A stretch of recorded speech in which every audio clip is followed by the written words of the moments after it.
মুখ্যমন্ত্রী যতই বলুন বীরভূমে কাজল এবং কেষ্টর দ্বৈরথ এখনো বজায় রয়েছে। আর এই দ্বৈরথ প্রভাব ফেলেছে কাজল এবং কেষ্টর অনুগামীদের মধ্যেও। তৃণমূলের একই অঞ্চলের দুই তৃণমূল নেতার বাড়িতে বোমাবাজির ঘটনা ঘটেছে সম্প্রতি। স্থানীয়দের দাবি এদের মধ্যে একজন অনুব্রত ঘনিষ্ঠ, অন্যজন কাজল ঘনিষ্ঠ। এবার সেই দুই তৃণমূল নেতাকে দেওয়া হলো জেলা পুলিশের তরফে দেহরক্ষী। তাহলে পরিস্থিতি চিন্তা করুন, দুই যুযুধান নেতার অনুগামীদের মধ্যে ঝামেলার জন্য পুলিশকে নিরাপত্তা দিতে হচ্ছে। প্রশ্ন উঠছে, 2026-এর তৃণমূল নেতারা রাস্তায় পুলিশ ছাড়া ঘুরতে পারবেন তো? বুথে বুথে এজেন্ট দিতে পারবেন তো? জানা গিয়েছে শান্তিনিকেতনের কঙ্কালীতলা পঞ্চায়েতের উপপ্রধান মামুন শেখ এলাকায় অনুব্রত ঘনিষ্ঠ বলেই পরিচিত তিনি। এবছরের জানুয়ারি মাসের 4 তারিখ তার বাড়ি লক্ষ্য করে ছোড়া হয় বোমা।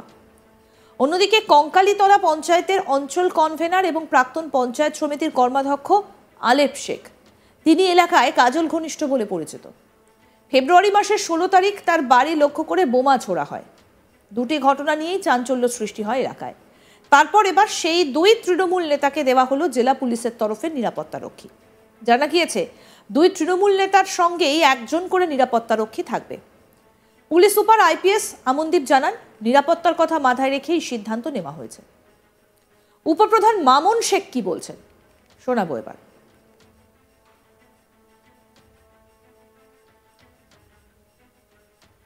প্রাণ সংশয় ছিলাম। আপনারা দেখেছেন যে আমি 4-5 মাস থেকে পঞ্চায়েত যেতে পারছি না। মমতা বন্দ্যোপাধ্যায় যে জনমুখী উন্নয়নমূলক কাজ মানুষের জন্য, সেগুলো করতে পারিনি। এলাকার উন্নয়নের কাজে পৌঁছাতে পারিনি মানুষের কাছে। আমার বাড়ি সেই সমস্ত জায়গা থেকে এবং যে সমস্ত খুনের হুমকি পুলিশকে জানিয়েছিলাম, বীরভূম জেলা পুলিশ সিদ্ধান্ত নিয়েছে এবং নিরাপত্তারক্ষী দিয়েছে। আবার পুনরায় কাজ করব। মমতা বন্দ্যোপাধ্যায়ের যে সমস্ত প্রকল্প সেগুলো মানুষের কাছে পৌঁছে দেব। দলের শীর্ষ নেতাদেরও তো জানিয়েছিলেন, তারা আপনি পাশে রয়েছেন। এটা পুরোটাই আপনার পুলিশের ব্যাপার, ঠিক আছে, এখানে দলের কোনো ব্যাপার নেই। আমি যখন বলছিলাম পঞ্চায়েত যেতে পারছি না, নিরাপত্তাটা করতে পারছি না, এবার যাবেন? এবার কি যাবেন? অবশ্যই যাবে। দাদা, আপনার বাড়িতে বোমা কে ফাটিয়েছিল বা পুলিশ তদন্ত করছে, পুলিশের তদন্তের বিষয়ে ব্যাপারে আমি কোনো মন্তব্য করতে পারবো না। আপনার সঙ্গে একটা তো দ্বন্দ্ব দেখা গিয়েছিল আপনারই দলের নেতৃত্ব দেয়। যেখানে পুলিশ তদন্ত করছে, তদন্ত যে ঘটনায় চলছে সেখানে আমি কোনো মন্তব্য করব না। তৃণমূল নেতা মনোয়ার হোসেন কি বলছেন শুনবো। সিকিউরিটি পেয়েছেন? হ্যাঁ। কজন পেয়েছেন? একজন। কি কারণে সিকিউরিটি নেওয়া হয়েছে? দেখুন, কিছুদিন আগে আমার ঘরে, আপনারা সবাই জানেন, তা আমি খুব আতঙ্কিত ছিলাম। তার জন্যে সিকিউরিটি পেয়েছি। আর পুলিশ প্রশাসন তো ব্যাপারটা দেখছে। আমার ঘটনায় এখন কোনো কেউ অ্যারেস্ট হয়েছে? না না, হয়নি। সিকিউরিটি কি বন্দুকধারী? হ্যাঁ। উপপ্রধানও দেখলাম সিকিউরিটি পেয়েছে, কী বলবেন? হবে হবে এটা। কতটা আতঙ্কে আছেন? আতঙ্কেই ছিলাম, এতদিন আতঙ্কেই ছিলাম। আজ থেকে সিকিউরিটি পেয়ে একটু আতঙ্ক কেটেছে। কাজকর্ম এবার ভালোভাবেই করতে পারবো।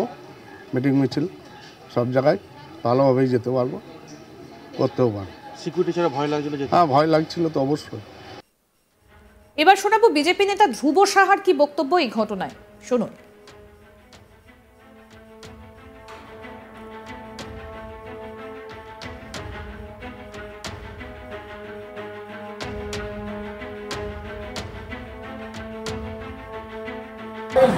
যে ঘটনা ঘটেছে সেটা হচ্ছে তৃণমূলের নেতাকে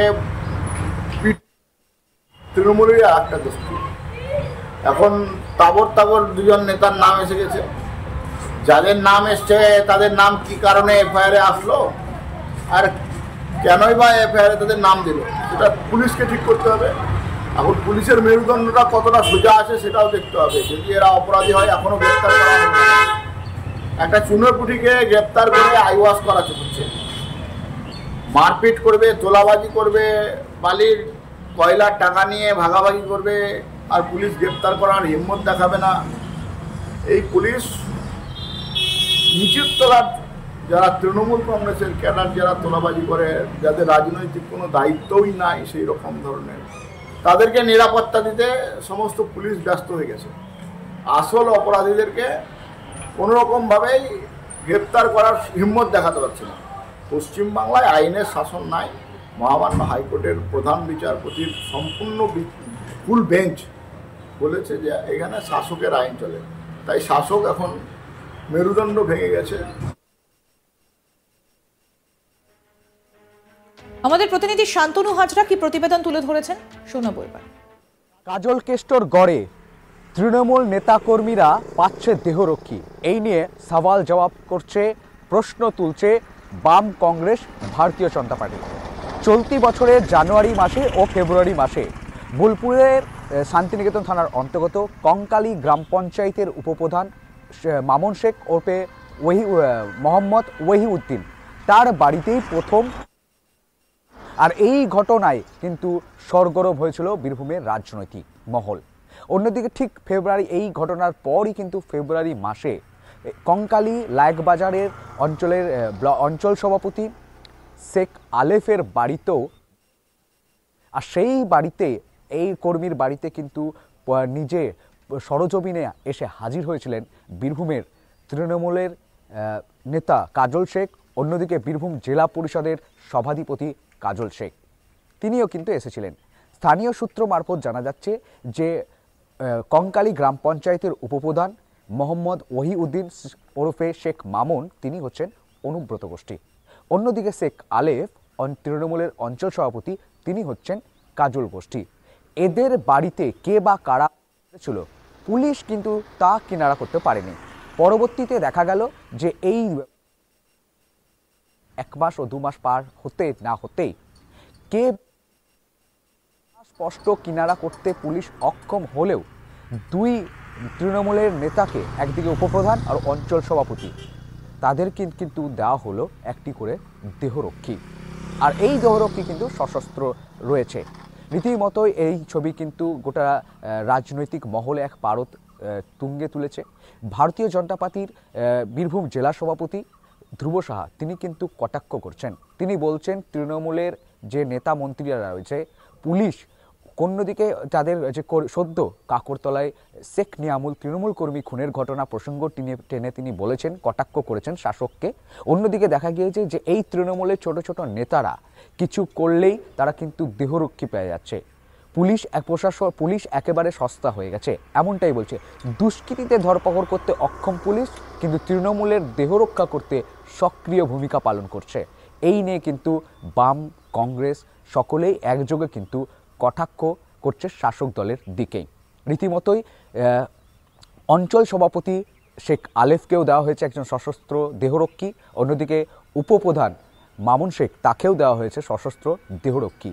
তার দেহরক্ষীকে নিয়ে এবার তিনি কিন্তু কঙ্কালী গ্রাম পঞ্চায়েতের যে কার্যভার, সেই কার্য দপ্তরে যাচ্ছেন। অন্যদিকে বিভিন্ন যে রাজনৈতিক কর্মসূচি রয়েছে সেগুলি পালন করছে শেখ আলেফ তার দেহরক্ষী নিয়ে।